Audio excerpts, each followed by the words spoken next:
मेरी बहन का जीना हराम किया है तुम दोनों ने। अपने हाथ आगे कर, अभी तुम्हें बताता हूँ कैसे तंग करती हो तुम।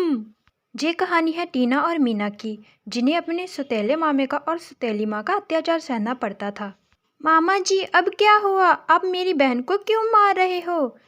क्या आपको हम दोनों पर दया नहीं आती? आज के बाद आप मेरी बहन के पास भी मत आना। मैं गांव से स्पेशल आया हूँ तुम दोनों के लिए, तुम दोनों को सबक सिखाने के लिए। और मैं तुम्हारा सौतेला मामा हूँ, मुझे तुम पर दया क्यों आएगी? जैसा मेरी बहन कहे वैसा ही किया करो, फिर सोचेंगे हम तुम्हारे बारे में। भैया, अब क्या हो गया? आप फिर से इन दोनों के मुंह क्यों लग रहे हो? तुम्हें मामा जी, छोड़ो इन गुवारों को। हमें घूमने के लिए जाना है, हम लेट हो रहे हैं। इनके लिए तो बहुत समय है, अभी बहुत देर हो गई है क्योंकि बहुत अंधेरा हो गया है। अभी हम मामा जी जा रहे हैं। कल मैंने इन दोनों को खाना बनाने के लिए कहा था, लेकिन इन दोनों ने पूरा खाना बिगाड़ दिया।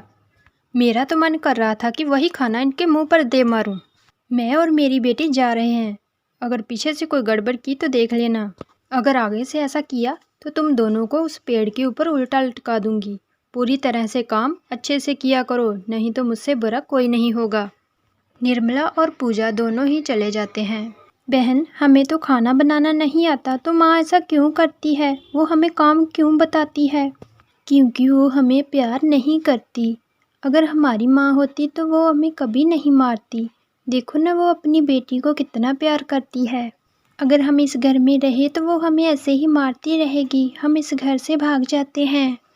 टीना और मीना घर से निकल पड़ती हैं। थोड़ी दूर जाकर उन्हें एक घर दिखाई देता है। वो उस घर के अंदर चली जाती हैं।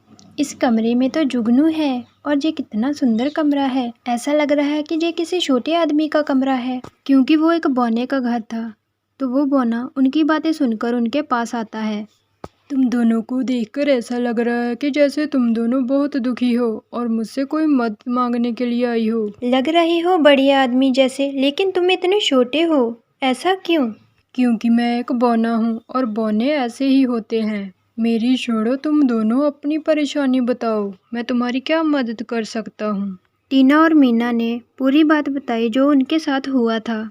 उसके बाद वो बौना एक छड़ी लेकर आता है और वो छड़ी उनको देते हुए कहता है, तुम ये छड़ी अपने साथ ले जाओ, और जब भी कोई तुम्हें मारेगा तो तुम्हें कोई भी दर्द नहीं होगा। मीना उस छड़ी को ले लेती है और अपने घर वापस चली जाती है।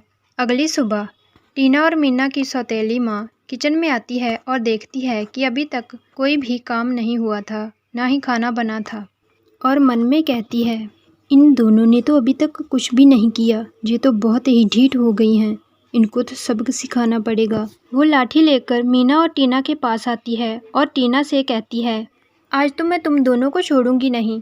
चल टीना, अपना हाथ आगे कर, इतना मारूंगी कि तुम्हारा हाथ टूट जाएगा। माँ, मार लीजिए, जितना भी मारना चाहती है वो आप मार लीजिए, क्योंकि मुझ पर इसका कोई भी असर नहीं होगा, क्योंकि हमारे पास जादुई छड़ी है।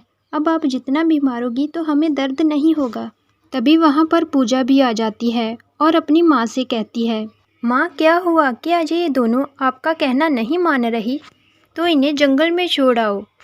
नहीं बेटी, जब तक इनके पास ये जादुई छड़ी है तब तक हम जितना भी इन्हें मारेंगे तो इन्हें दर्द नहीं होगा। तुम इससे ये जादुई छड़ी छीन लो और इसे कहीं दूर फेंक कर आओ। पूजा मीना से वो जादुई छड़ी ले लेती है और उसे फेंकने के लिए जाती है, लेकिन वो जादुई छड़ी उसके हाथ से छूट जाती है और उसके सर के ऊपर बहुत वार करती है, जिससे पूजा का सर दर्द होने लगता है और वो नीचे गिर जाती है। उसके बाद टीना और मीना की सौतेली माँ उन दोनों से माफ़ी मांगती है और कहती है कि मेरी बेटी को इतनी सी चोट लगी है और उसे कितना दर्द हो रहा है, लेकिन हम तो तुम दोनों को रोज़ मारते थे, हमें माफ़ कर दो बेटा।